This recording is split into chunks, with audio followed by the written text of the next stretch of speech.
Looking at your roster, this is a roster mix unlike any you've had here. Returning players, 3 freshmen, 4 or 5 transfers. What are the challenges? What's easier about it? What may even be more difficult about it as far as building the team this early? Well, we dabbled in the transfer market, as most of it being graduate transfers. And they added something to every team that we had. This year, because of the rule, we also took a couple undergraduate transfers who are going to add to this team. But if you think about my best teams, we had really good young talent, but there was veteran leadership within the team. I had one team that went to the final game that started 5 freshmen.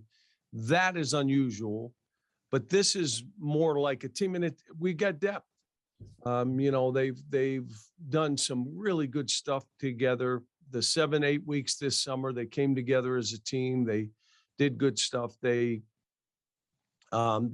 started, since they've come back, doing team things that you never see 1 or 2 guys, you see 6 or 7. And there's going to be great competition, but it's good competition. It's going to bring out the best of guys. Kyle Tucker, we'll go to you, and then John Hale.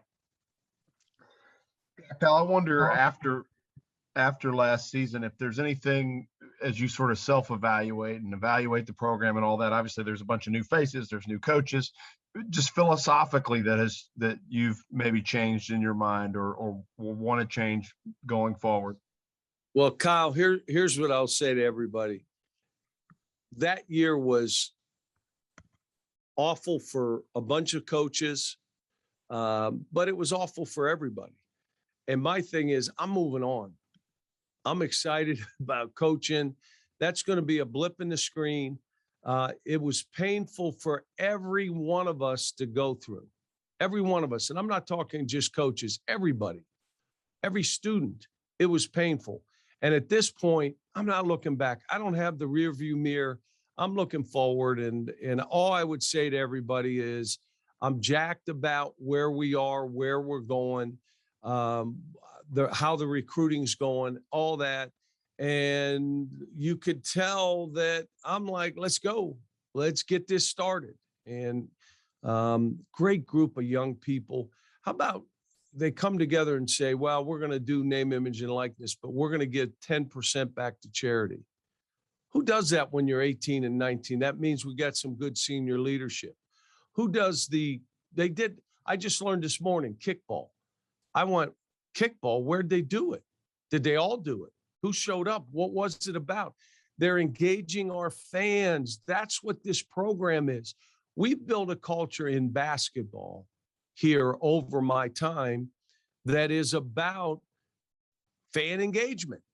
It's about, what you're doing between the white lines and how you come together. And it's about work. It's about competitiveness. It's about learning to fight.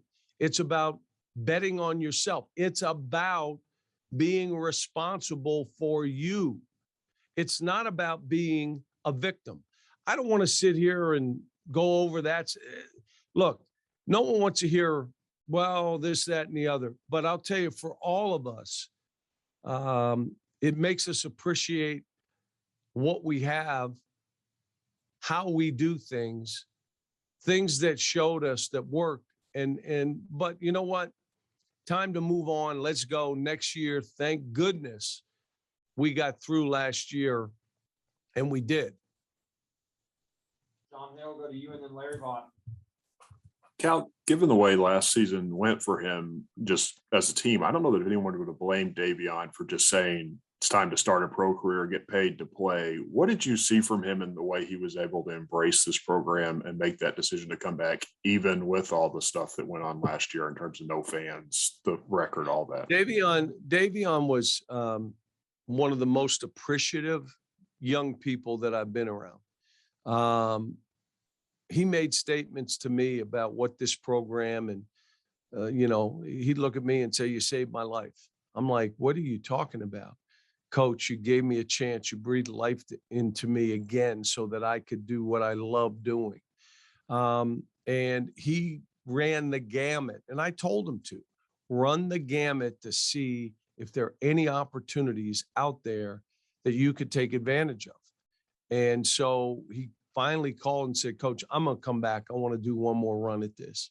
And so it gives us a veteran, and it gives us, again, now the competition's different. The players are different. I mean, it's that may play out somewhat different. I don't know. That'll happen on the court, and it's always decided by the players.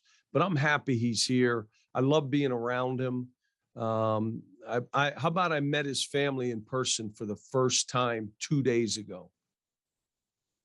I never got to meet his family. Now I met his family. So and they're great people. And so I invited them into practice. I said, have you all been vaccinated? Great. You can come in, just wear a mask and watch us practice.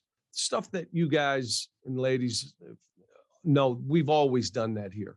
Practices are open to basically everybody, except you guys. But it is open to where people, if they want to see their child or they want to watch us, this thing is available. Larry, we'll go to you and then Ken Spencer. John, I just wanted you talked about the competition's going to be different, especially at point guard. What's it going to be like there? And do you hope just one guy emerges, or are you comfortable with all the different options you're going to have? Well, we got three that can play the position. And Xavier, I did some things. We're putting it in a press that I've used in the past, and I didn't know where I wanted to put him because of his size. And he goes, Coach, I'm almost 6'5". And I went, okay. So I put him at the front of the press. He's almost 6'5". And, normally you put that guy as an interceptor. You need someone in the front line that's going to occupy eyes. Ty is better than I thought. A demeanor, plays the game as it comes. Skilled floaters, jump shots, making passes, decision making not quite there. But you got those two.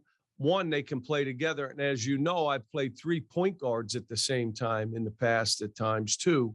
And you got Davion, who can, as we learn late in the season, he can play the position more as a scoring kind of guard than a creating point guard for his team, but he still can play it. So we got 3. And I'm really excited about all 3. And let me throw another one. Kellen played point guard at times at Davidson. Matter of fact, when we played him, when he had 16 on us as a freshman, he was their point guard. So we have options, and I'm really excited and seeing how they're playing. I think it's, again, brought guys together because it's really about playing for each other, and I think that's helped us too. Kent and then Barkley.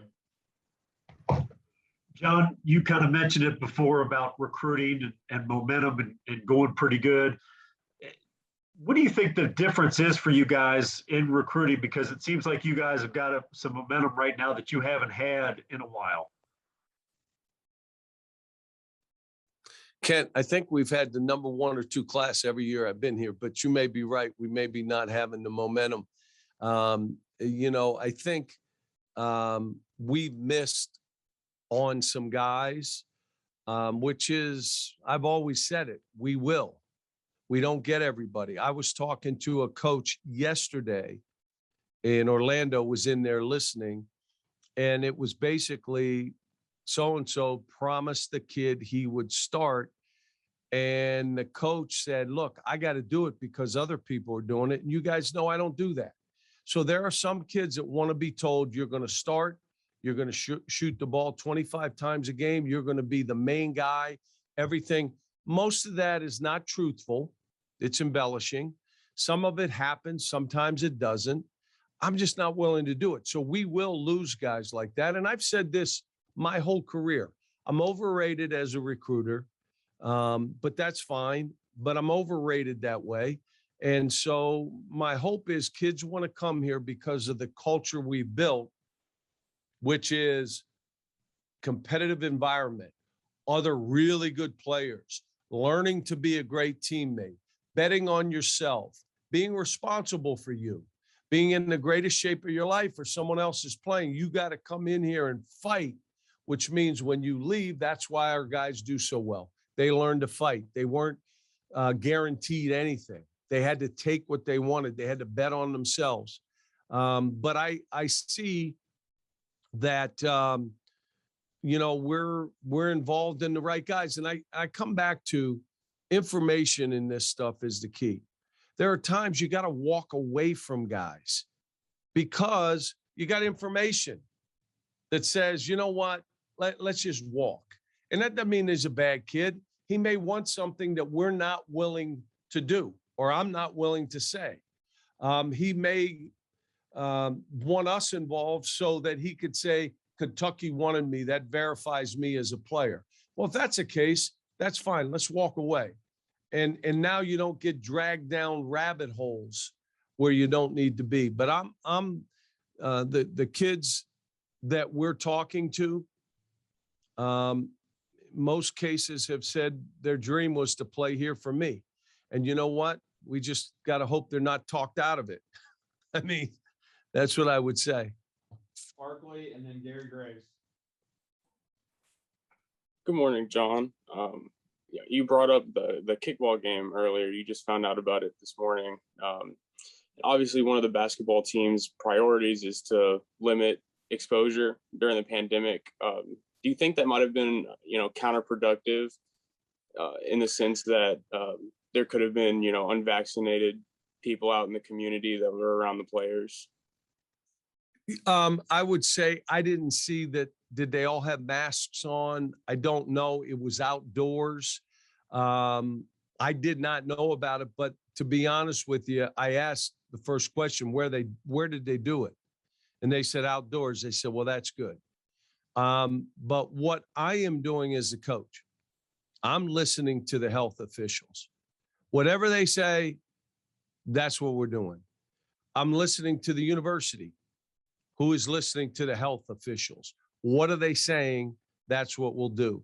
We went all of last year, and this hurt us, without one player or one staff member getting a positive test. Unbelievable. Not that, well, we've all had we had the virus, so now we're good. No, we did not. And you know what? It made it hard, but we did it because the health officials told us to do it. I am going to say something that I haven't said. I had the vaccines. My wife did the first minute. Matter of fact, I busted the line. I wanted to get vaccinated because I was around young people. I had a breakthrough this summer. So I got the virus this summer. Do you know why I didn't say anything? Why didn't I say anything? Let me see how smart we got people. This is a hard question for you guys here. I need somebody that's smart. Why would I not discourage say people anything? from the vaccine? There you go. Who said that? Kyle. Yeah, well, you're not the smartest on here, but smarter than all these guys. But I would tell you that I did not want to discourage anyone to say, well, now he got it, so why would I take it? It doesn't matter. My symptoms were so mild that I was good. Okay. It took me, I had some aches and pains and stuff. Never got a fever, never got the headache, nothing. But I was positive. Had to separate from my wife. She was downstairs. I was upstairs. She never got it. We tested her a bunch. And then the other thing I want to tell you is I've had friends now who've sent their kids to school.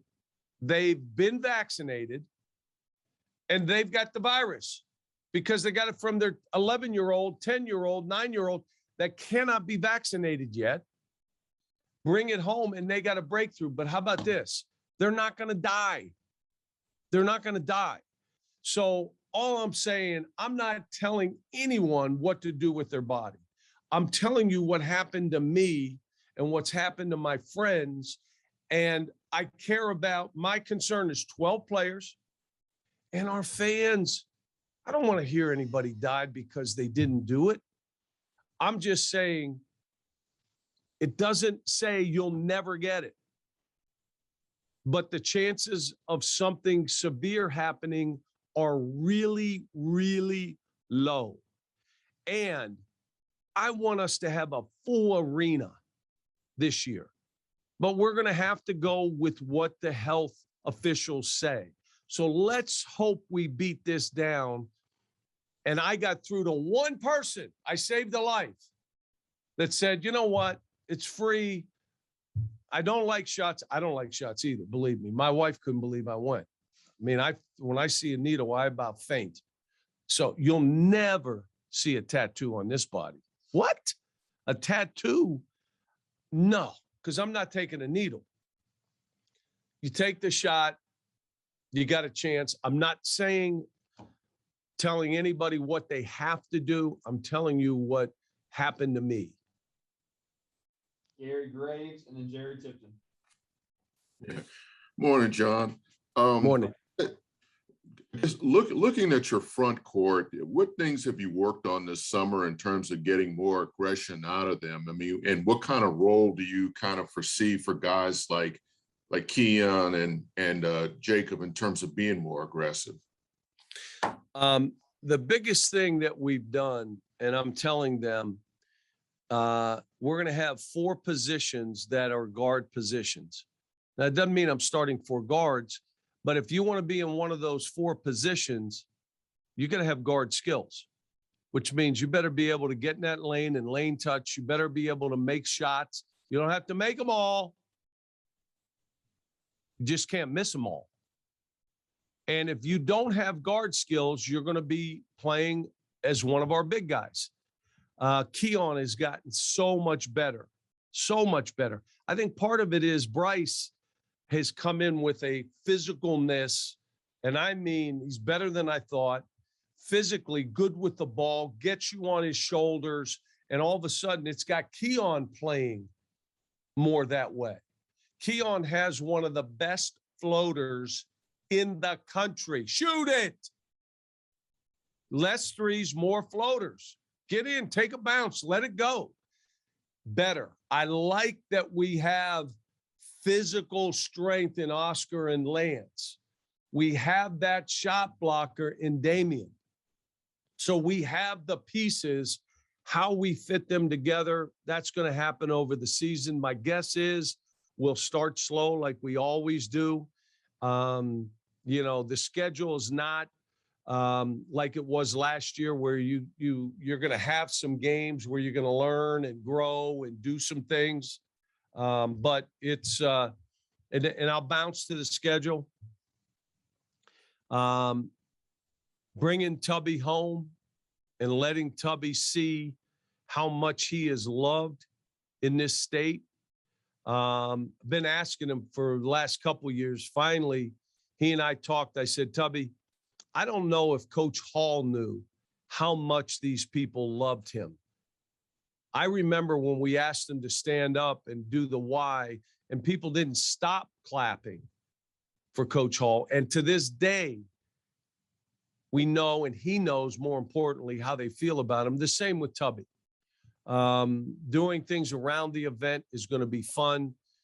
During the Unity game with the SWAC, and doing it over a 5-year period to bring light and educate and bring awareness and do those things, to bring in Miles College from the SEAC, Greg Moore, their commissioner, a really good friend of mine, doing things that are beyond just let's play basketball games. But we got Kansas, we got Duke, we got Ohio State, we got Louisville, we got Notre Dame.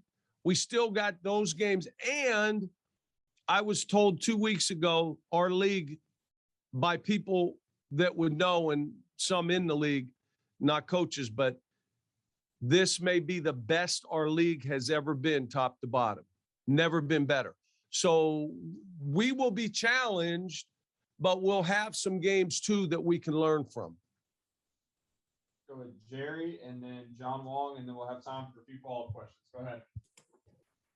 Yeah, John, I wonder, fans and everyone was concerned about shooting. How do you assess that at this point?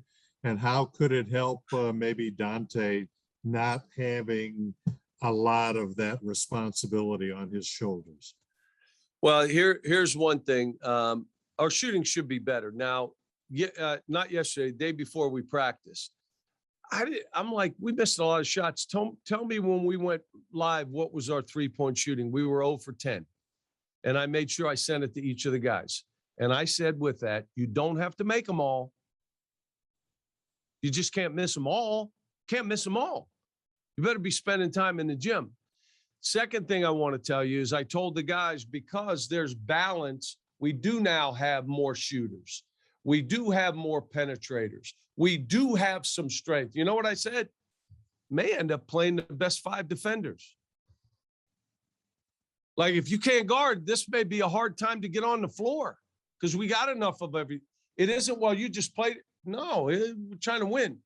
So that has also been told to the guys. And CJ has not started. I'm hoping within the next 2 weeks, he'll be on the floor with us.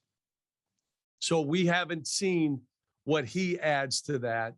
But we are shooting the ball. I'm really pleased with it.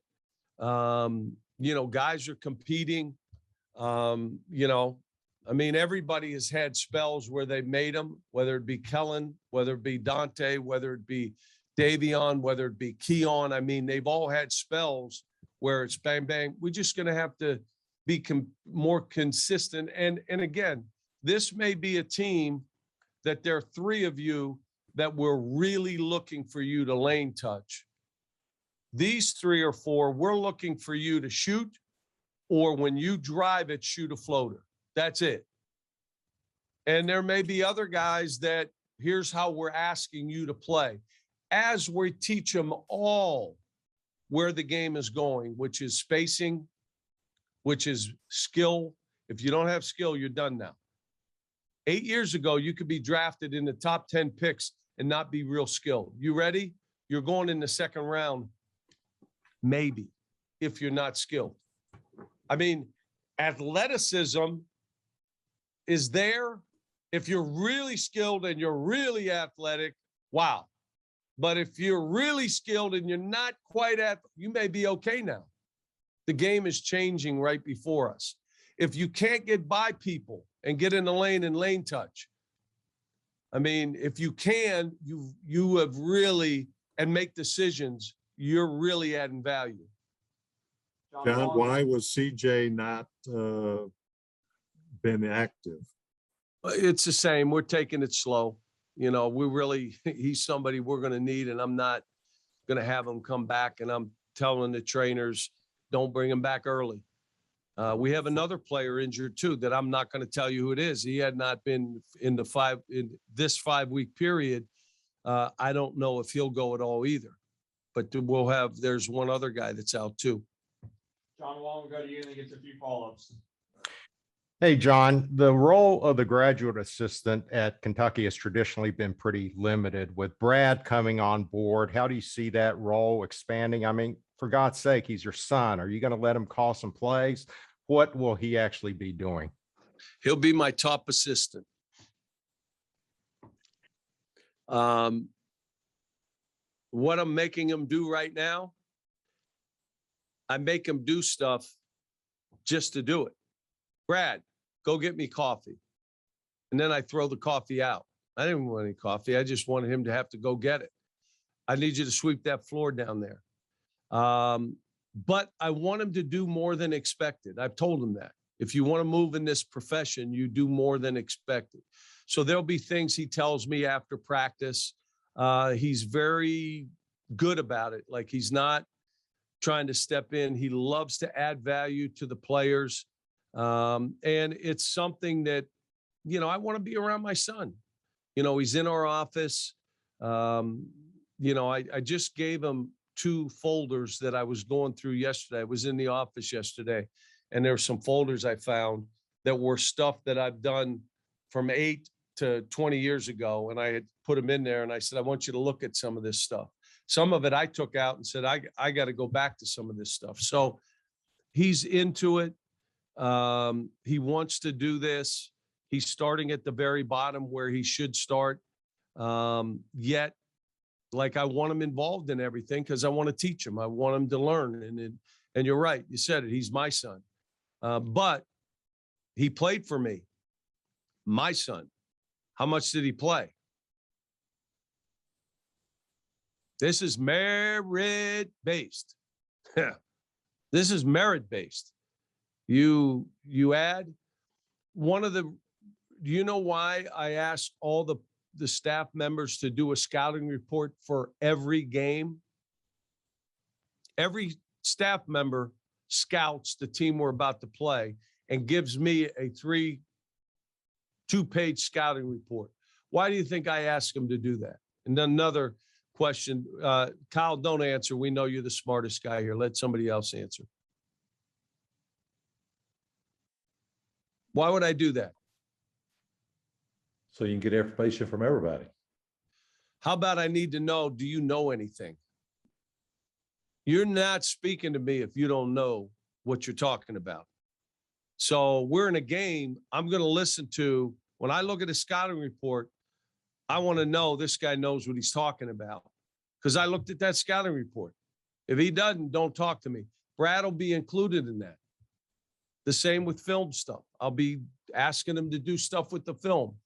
But it's an exciting time for him. And as his father, it's going to be merit-based, and he's starting at the bottom. And, my hope, I've already had a couple coaches hit me and say, hey, if he wants to come with me at some point, you let me know. So, that may be in the cards for him too down the road. But happy he's here, and I'm happy of his attitude and his spirit. Kyle, we'll start with you to follow up, then go to Daryl. Yeah, Kyle, I just wonder from the beginning, when you guys first start formulating it, you don't even know what the rule's going to be. And now we kind of do. And this thing is, everybody's trying to get their arms around it.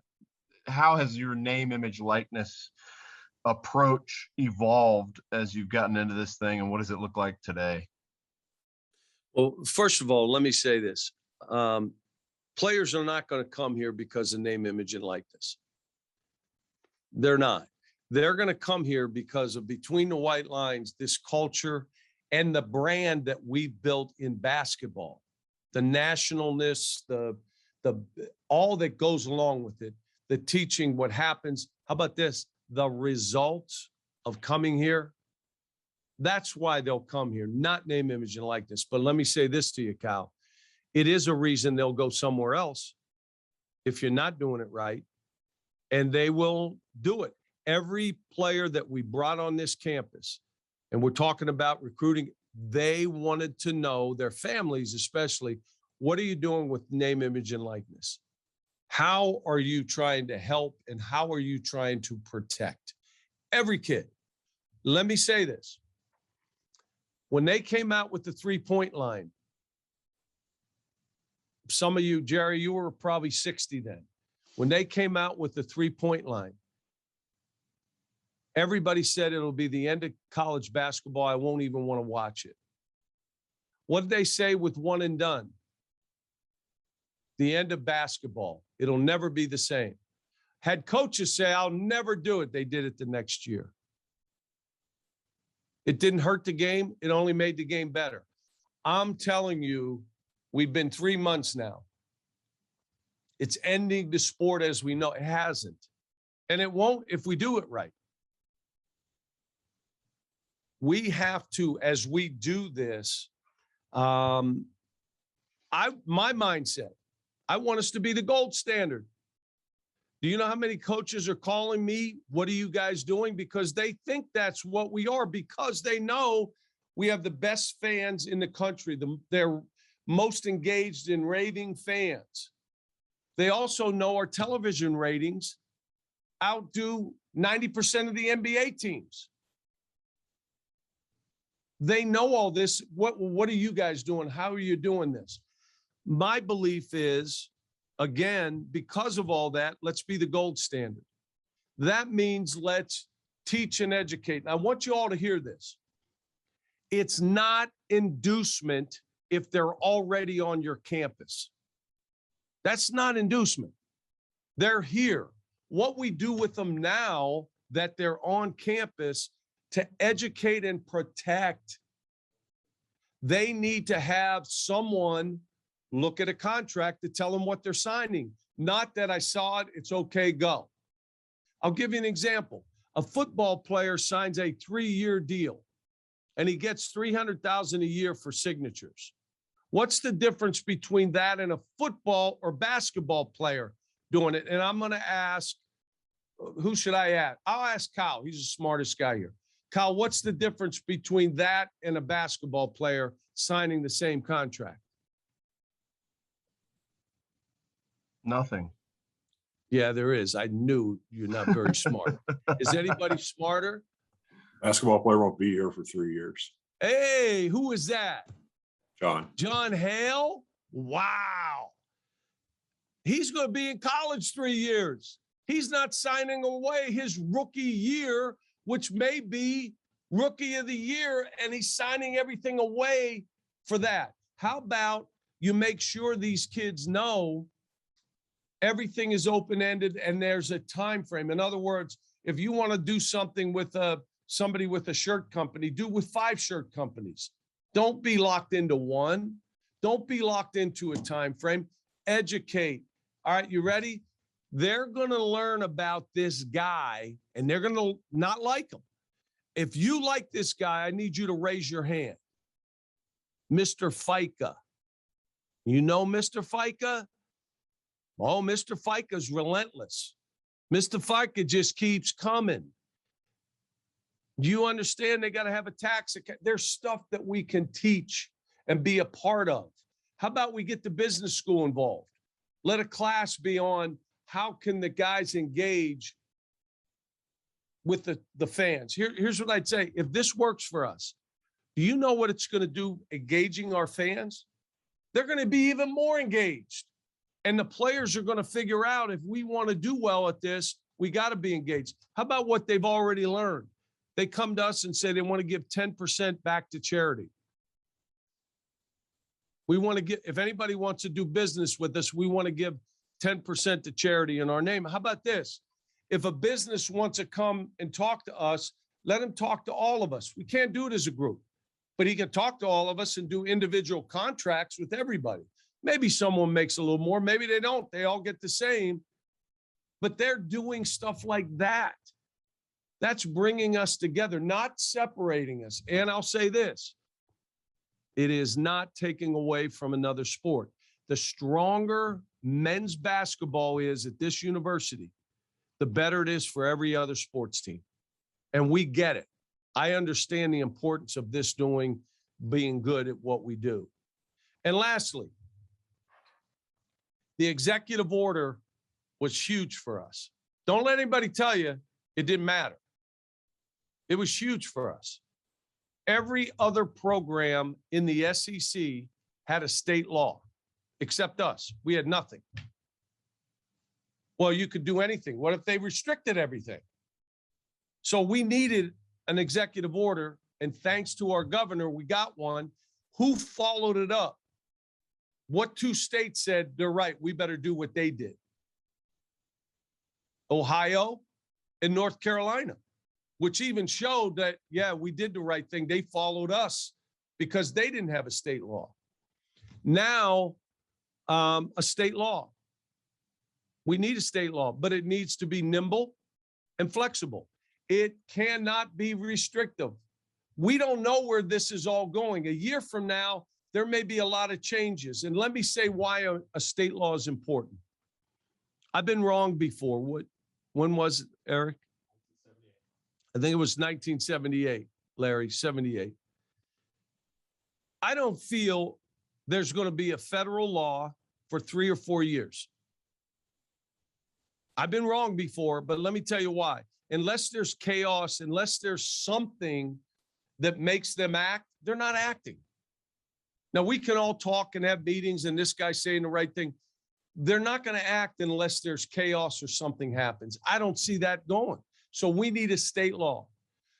This summer, I talked to Leader Osborne. I talked to Senate President Stivers, and they get it. They want to help. I mean, we need a state law that's flexible, that we can move when we need to, because there's going to be 50 state laws. California just did another law that moved their program NIL to this year because they weren't starting until 22. But it took them 7 months to get it. That's why I come back to flexible, being able to move. And let me, I got to throw a shout out to Senator Stivers. I was with Dr. Todd, and we were talking about the building on our campus. And he said, we could not bond anything above 600,000 until Senator Stivers took over and opened that up for all the universities to be able to bond, to build, to and he was the one that did it. Hats off to him. Now I'm looking at this saying, we've got to be real flexible and nimble, whatever we put together. And I can't tell you how it's going to affect volleyball or the rifle team or track.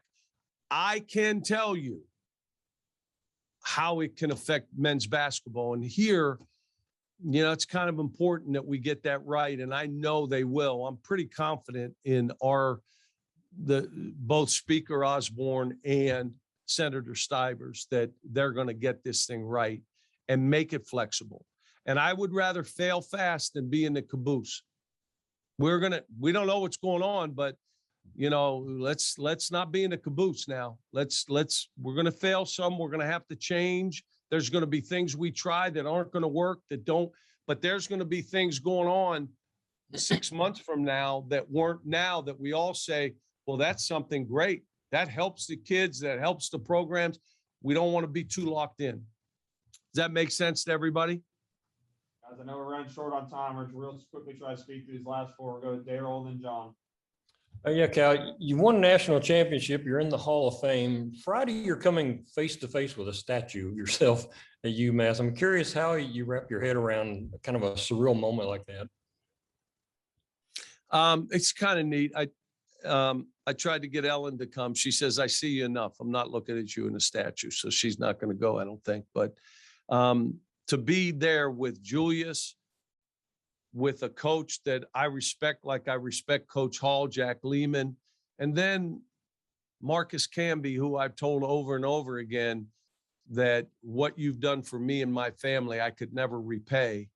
And he always follows it, Coach, what you did for me, and I love you. I mean, to be there with that is kind of unique and special, but they're also putting that 96 team collectively in the Hall of Fame that night, which I think is to see all the guys, they're all coming back. I just called Mike Williams. Mike Williams wasn't on that team, but he knew all the players because he was on the teams prior to that. I invited his sons to it, so we're going to be able to see his two sons and a lot of old friends, so it should be fine. John Hale, Kent Spencer, then Jerry to end us off. Yeah, back to the schedule. As you know, as we move out of the pandemic, eventually, hopefully, the SEC expands. Do you see a scenario where you emphasize those neutral site games less in a way to get those marquee opponents in Rupp Arena, so the home schedule, non-conference schedule is a little stronger? We're going to have to do something, John. I mean, that's, you know, but when you have a league schedule that's that strong, you've seen teams around the country in those kind of leagues that the home schedule's the league and maybe one game.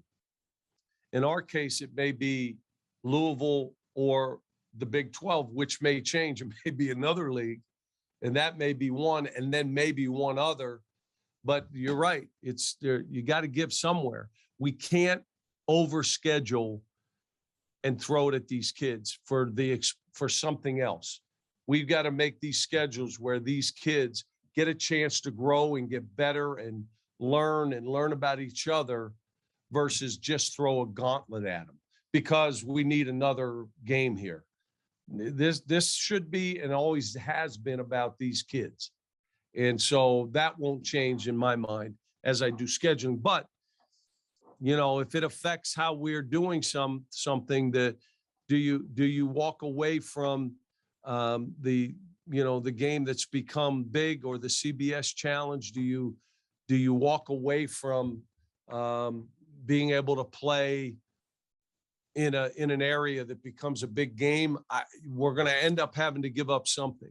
Hopefully this summer we go back to doing our trip where we bring in a group of guys that are doing what they're supposed to. You have that foreign trip where we bring in foreign teams and do that. Something in the works that we want to do going forward. And the best thing we can do is if we can get a great team to play us at home in a neutral site, that's what we would want. So if you really want to play us and you're a good team, play us in Rupp and we'll play at a neutral site near you. I mean, that's the best way to do it. So, you know, maybe we can do that. Maybe we're not able to. Canton and Jerry, that'll be it. Yeah, John, as you guys have started practice and you know, working out, who has been the guy that maybe has surprised you the most so far? You've mentioned a few of those.